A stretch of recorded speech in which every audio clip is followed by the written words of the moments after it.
Now, the 2022 Go Red for Women event from the American Heart Association.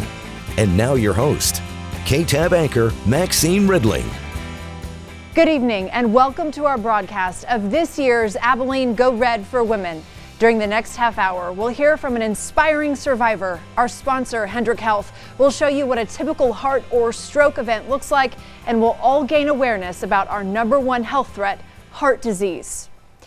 18 years ago, the American Heart Association introduced a movement called Go Red for Women with a mission to eliminate heart disease and stroke in women. What started as an awareness campaign quickly grew into an international rallying cry and has become a platform for real change. Research shows heart attacks are on the rise in younger women and suggests younger generations of women like Gen Z and millennials are less likely to be aware of their greatest health threat, including knowing the warning signs of heart attacks and strokes.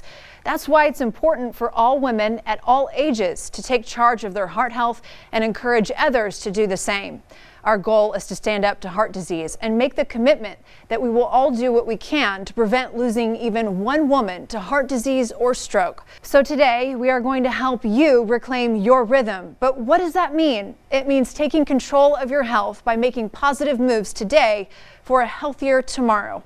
You know that feeling when you've been eating healthier or getting your workouts in or found some time to de-stress and really take care of yourself. That's the goal. And it doesn't have to be a giant life overhaul. Those little healthy habits add up. Reducing stress, adding in more activity, making healthy meals your go-to. These are all ways you can reclaim your rhythm. Throughout tonight's program, you'll have the opportunity to give a gift to the American Heart Association simply by texting the code you see right now on your screen. Just text Abilene GRFW to 41444 to complete your donation. It is a fact that cardiovascular disease is the leading cause of death for women, taking one woman's life every 80 seconds. That's more than all forms of cancer combined. Never has the time for focusing on one's health been more important than it is right now. So why do you go red? Here's why I go red. Like so many of you watching tonight too, have been affected by heart disease. We lost my grandfather to a heart attack back in 2005. My dad passed away from cancer in 2013. And most recently, my mother beat cancer last year, but is still recovering from radiation. What do all three of these people have in common? Smoking. Something doctors cannot stress enough to stop. I will never hear my mother's voice again because of it. Our other risks we heard about today, diet, exercise, all things we can change today if we want to. Now let's hear what some women right here in the big country had to say about why they go red. I support Go Red because my grandma died in 2020 of heart disease. I'm Mari Cockrell, Communications Director for the City of Abilene, and I go red for my daughter, Cecilia. And, we're fortunate in our family. We don't have any history of heart disease or problems, but I go red for her to, of course, raise awareness for future generations and to know by supporting this cause, I'm supporting the future and the medication and treatment and a better heart future for all of us, our daughters, sisters, mothers, and all the women we care for in our lives. For all the women in our life, we go red. I go red for my grandmother who has heart disease. As we all know, women are the caregivers of the world, and they seem to take care of everybody but themselves. So Go Red says, ladies, take care of you. I'm going red for my sister Ruth. I go red for all the women out there that may not even know that they have heart disease yet. Hi, I'm Linda Barfield, and I go red because for my family. It runs in my family, so I want to be here, so I go red. I wear red for my mom, who, thanks to the research and treatments developed by the American Heart Association, has recovered from her condition and is living a happy and healthy life. I'm joined here with Dr. Mark Lawrence, an interventional cardiologist and medical director for cardiology with Hendrick Health. Dr. Mark Lawrence, tell us about heart disease and stroke. Heart disease and stroke are the #1 and #5 causes of death in the United States, respectively. Every 40 seconds, someone in America has a stroke or a heart attack. And what are some of the symptoms of that? It's important to recognize the signs and symptoms of a heart attack so that you, a loved one, or simply a bystander get the care that you need right away, because every second counts. Some heart attacks are sudden and intense, but most of them start slowly with mild pain or discomfort. Common symptoms also include chest discomfort in the center of the chest, may last a few minutes or go away quickly and come back. This is the elephant on the chest scenario that you hear some people describe when they're having a heart attack. Shortness of breath, this may occur with or without the chest discomfort. Discomfort in other areas of the body include both arms, one arm, the back, the neck, the jaw, or sometimes the stomach. Breaking out in a cold sweat, nausea, or lightheadedness are other signs that may present themselves. What are some of the symptoms for women? What symptoms can they experience?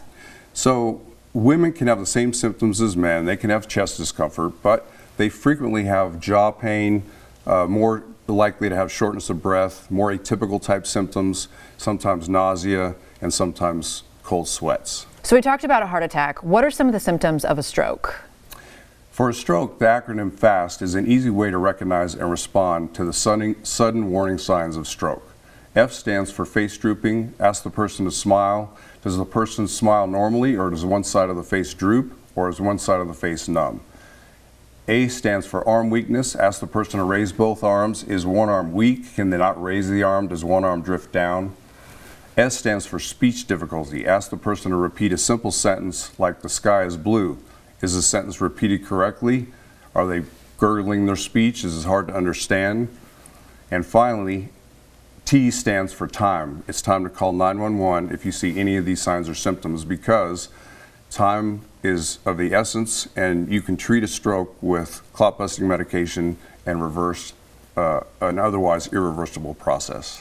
Coming up next, we'll talk about how medical professionals would treat someone who came into the hospital with a cardiac or stroke event. And thank you, Dr. Lawrence, for being here. Remember, everybody, FAST.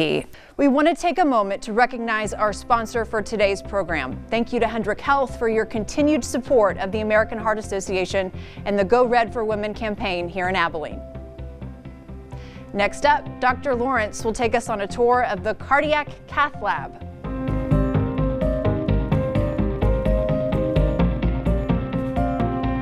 All right, Dr. Lawrence, we talked about the symptoms of a heart attack. Let's say I showed up at the hospital. Take me on a tour of this cath lab.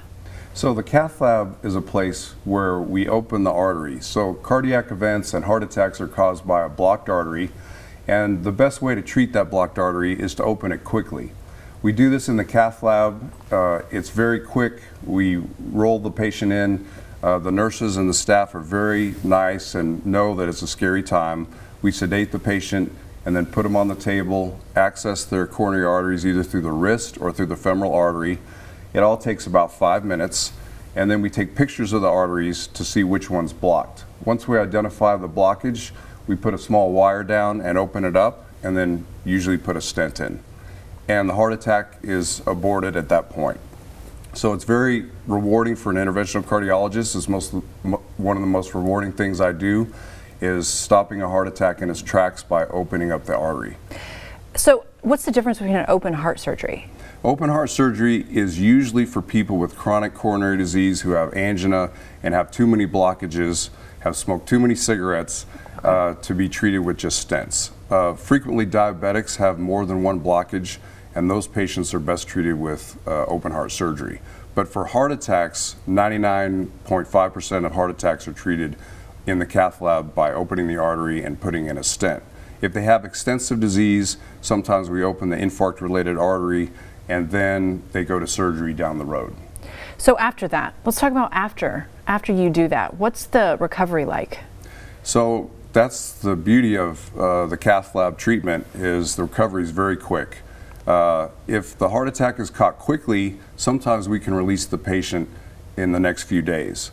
If the heart attack is a little bit later, sometimes we require 4 to 5 days in the hospital. And then the rehab process starts, and we start educating on how to avoid another heart attack.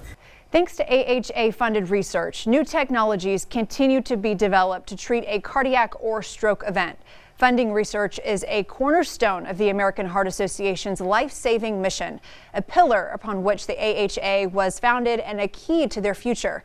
The AHA is the largest non-for-profit funding source for cardiovascular and cerebrovascular disease research next to the federal government. The AHA has invested $4.8 billion in research since 1949. In 2020 and 2021, the association funded 698 new projects totaling $135.8 million. Heart disease and stroke research remains more relevant than ever. While over 800,000 Americans have died from COVID-19 in the past 2 years, more than 800,000 Americans die every year from cardiovascular diseases. What if we could stop heart disease and stroke before it even starts? The AHA wants to ensure that all women are aware that heart disease is their #1 killer. Encourage all the women in your life, your mothers, daughters, sisters, friends, to take charge of their health and know the signs and symptoms of a heart attack or stroke. Keep those donations coming. It's very easy to donate. Just text Abilene GRFW to 41444. And while you're doing that, let's watch these important messages from the American Heart Association.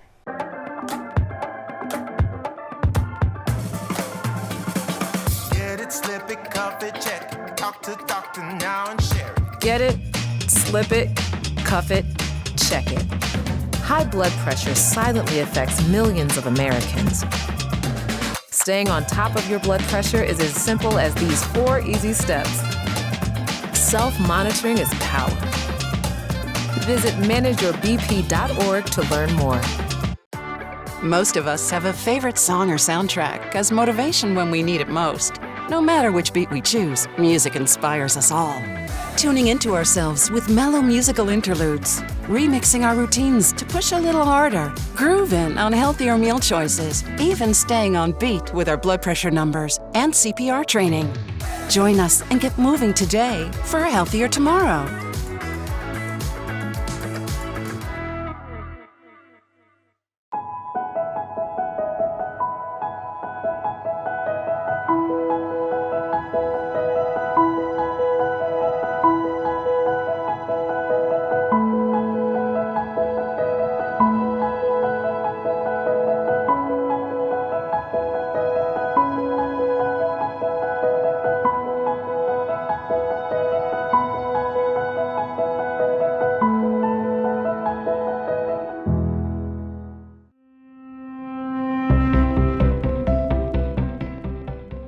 It just seemed like in minutes I was having nitroglycerin given to me and going back to surgery. 44-year-old Wendy Jackson of Abilene was preparing for school like every other day. I was feeling discomfort in my chest, and I know it's common now.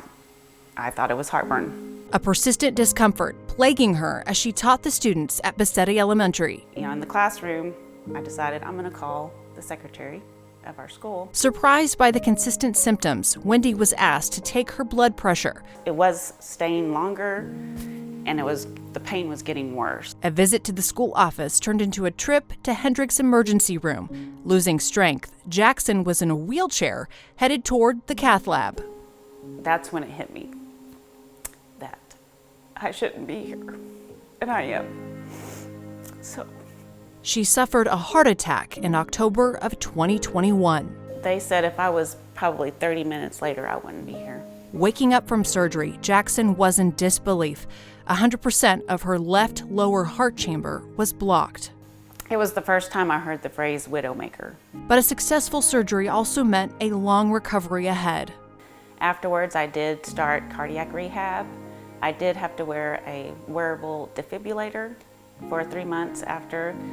My heart was pumping, I think, at 35% after all this. So it was just to monitor, to make sure I would be okay if something did happen. Cardiac rehab motivated Jackson to find a healthy routine and what to look for in food.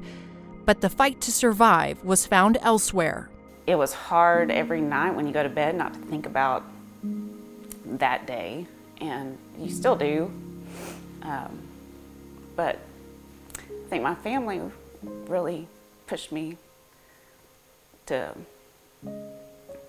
just want to get better and stay healthier, and I did. So Now, 4 months after suffering a heart attack, Wendy Jackson is a graduate of cardiac rehab and recently received an incredible piece of news from her cardiologist. When he saw my echocardiogram, he said he was extremely pleased, and he couldn't even tell I had a heart attack, which was amazing. Jackson says she's an advocate for education and grateful her friend and school secretary knew just what to do. When I asked her why she was so adamant about taking my blood pressure and making me come to the office, she had told me she took a CPR class the summer before in a staff development class, and they talked about the difference or heart attacks and the difference between men and women's symptoms. And so I believe I'm here because she recognized some of the signs. Now, with a new life, is asking for help from people like you. My name is Wendy Jackson, and I'm a survivor of a heart attack at 44 years old. My family and I ask you to please consider supporting the American Heart Association, whose donation to research could save someone's life one day. Thank you, Wendy Jackson, for sharing your story. I think it's so important that everyone, especially women, listens to our bodies and be our own advocates for our health. Imagine if Wendy hadn't. She may not be here today. And that's why we need your support. Tonight, we are asking that you open your hearts and be a part of the campaign by donating what you can. Right now, you'll see a number on your screen. Text Abilene GRFW to 41444 and you'll be directly linked to a page where you can quickly and easily complete your gift. We are hoping everyone on the call today joins us by making a life-saving donation to the AHA, and you can participate at any level. I want to personally thank each and every one of you for making life-saving miracles like the one we heard today happen every day. Thank you for uniting with us today and for joining Go Red for Women's fight for a healthier future free of heart disease and stroke.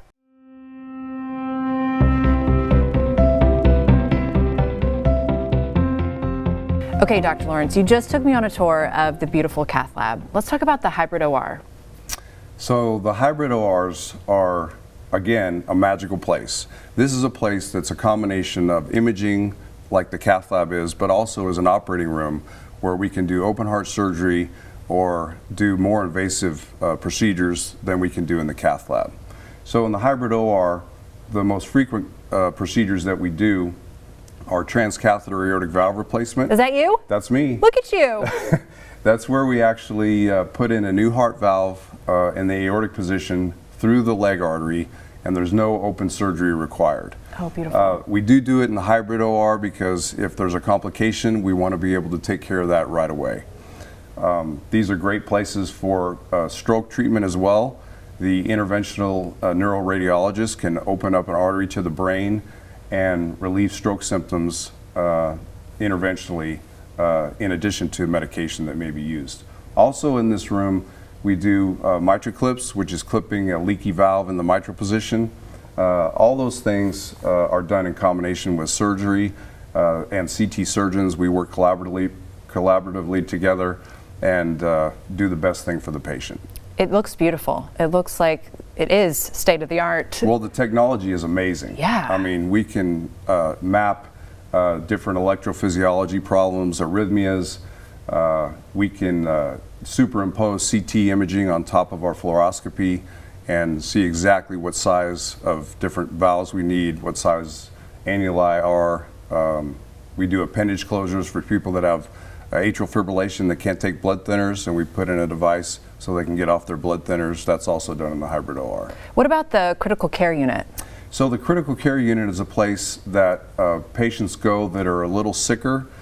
Some patients that have heart attacks develop low blood pressure, we call cardiogenic shock. Sometimes they need left ventricular assist devices, which are actually a device that's implanted through the leg that helps the heart pump. And those advanced technologies need to be done and taken to the critical care unit where the nurses are able to monitor the patient more closely for arrhythmias. Sometimes we have to treat the blood pressure with medications that need invasive monitoring. All right, thank you so much, Dr. Lawrence. All right, up next we have cardiac rehab. We have the world at our fingertips, inspiration in our touch, and power in our hands. Our hands, gentle enough to hold the next generation, yet strong enough to build movements that can change the world. Our hands can build relationships, frame ideas, and empower communities. We have the ability to share and imagine, create and comfort, love and heal the world around us. And it doesn't stop there. Right here, in our hands, we have the power to save a life. If you see a teen or adult suddenly collapse, call 911 and push hard and fast in the center of the chest. The power is in your hands.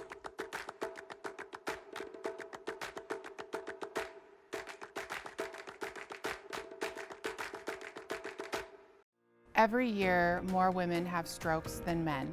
Did you know that heart disease is the #1 killer of women?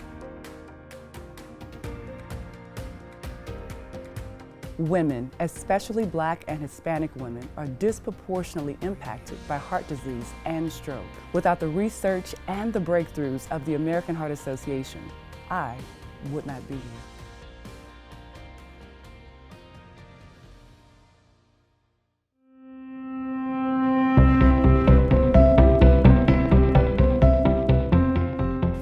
All right, Dr. Lawrence, I've gotten my treatment at the hospital and it's time to go home. Now what? So now it's time for you to take control of your own health. And one of those ways to do that is cardiac rehab. Cardiac rehab is a great place where patients can exercise. After a heart attack, people get a little resistant and they're a little worried about exercising. Cardiac rehab hooks you up to monitors. You have careful observation. So it's safe, it's a safe environment that you can start your rehab process, start increasing your activity level, increasing your heart rate slowly, and the personnel there are excellent and encouraging and try to get you back on your feet again as soon as possible. So what are some of the risks? So the American Heart Association identified 7 risk factors that can be improved through lifestyle changes, and they're easy and they're inexpensive. Okay. They're called the Life Simple 7. Manage blood pressure. High blood pressure is a major risk factor for heart attack and stroke. When your blood pressure stays high, you have strain on your heart, on your arteries, on your kidneys, even on your eyes. So controlled blood pressure is very important. Cholesterol is important. Cholesterol used to be thought as the major risk factor. It's one of the 7. It's not the major risk factor, but cholesterol is important. Cholesterol increases plaque inside the artery, which can lead to the artery closing off over time, which is what causes a heart attack. Everybody knows what cholesterol is and what it is contained in. Anything that's really good has cholesterol. So we want to avoid cholesterol. Sugar is another important thing. Everything that we eat contains sugar or glucose. Sugar or glucose gets in the walls of the artery and causes inflammation. Not to get too technical, but high sugar can lead to damage of the arteries, and that's why diabetics are predisposed to having blockage in their coronaries and heart attacks and strokes. Active lifestyle, exercise is one of the best things we can do, not only for our hearts, but just our overall health, arthritis, lungs. Weight reduction is very important and goes hand in hand with exercise. The less weight we have, the more efficient our cardiovascular system can be, and the healthier our heart is. So weight reduction is very important. So as far as physical activity, you mean like an hour, 30 minutes a day? What are you thinking? So I generally think more is better. The American Heart Association generally recommends at least 30 minutes of continuous activity, at least 5 out of 7 days. So that's what we recommend, but I think if a person wants to do a little bit more than that, then that's better. One of the things patients frequently ask me is, I work all day on my job, I'm a teacher, I'm always chasing kids. Isn't that activity considered part of my 30 minutes? No, it's not. It's got to be a dedicated, continuous 30 minutes of walking, swimming, jogging, biking, anything that's continuous to get your heart rate elevated for that 30 minutes is what we're talking about. Is it rare for you to see a patient who's done all those things? It is. Generally, most patients do a few of those things. They control their diet or they control their weight, but don't exercise. Some people love to exercise but don't really do a good job on their diet. So I would say yes, it's kind of rare to see a patient after a heart attack doing all those things. Also, I forgot to mention cigarette cessation. Smoking is one of the main risk factors that you can control for peripheral vascular disease, heart disease, and stroke. So stopping smoking is very, very important. I know it's very difficult. I've never smoked, but my patients tell me it's really addictive and hard to quit. But it's one of the major things you can do to prevent a further event. What about diet? Diet is one of those things that's variable. There's a lot of press on different types of diets. The American Heart Association diet is probably one of the best diets. It combines a simple approach. Mediterranean diet is hard to follow, but the American Heart Association diet stresses low red meat intake, high fruits and vegetables. It's kind of things everybody knows. You know, don't get anything through the window, no fast food, no fried food. Those things are just, I always tell patients that have blocked arteries, you know, that's kolache right there in your artery. Oh, I love kolaches. Oh man, it's all about moderation. You That's know? right. It is. And you know, diet comes weight. You got to have a healthy weight. Right. Yeah, and weight is just one of those things that we all struggle with. And it's a difficult situation. I think one thing people, misconception is that exercise, if you can't exercise, you can't lose weight. And we see people in the hospital all the time that aren't exercising and they're losing weight because they're not taking in enough calories. So it's very difficult to lose weight with exercise. You know, if you go a mile on the treadmill, you burn 100 calories. That's like one apple. So you're not going to be able to lose weight by just exercise. You have to moderate your intake. All good advice. All good advice. All right, thank you, Dr. Lawrence. It's going to take all of us in this relentless fight. After all, there is nothing more unstoppable than men and women united for a common purpose. I hope after our event today, the American Heart Association can count on you to be an ambassador for all the women in your life. Thank you to all of you for joining us today, and thank you for being a relentless force for women. Don't forget, you still have an opportunity to make a donation by texting Abilene GRFW to 41444. Thank you all again for joining us for this year's Abilene Go Red for Women.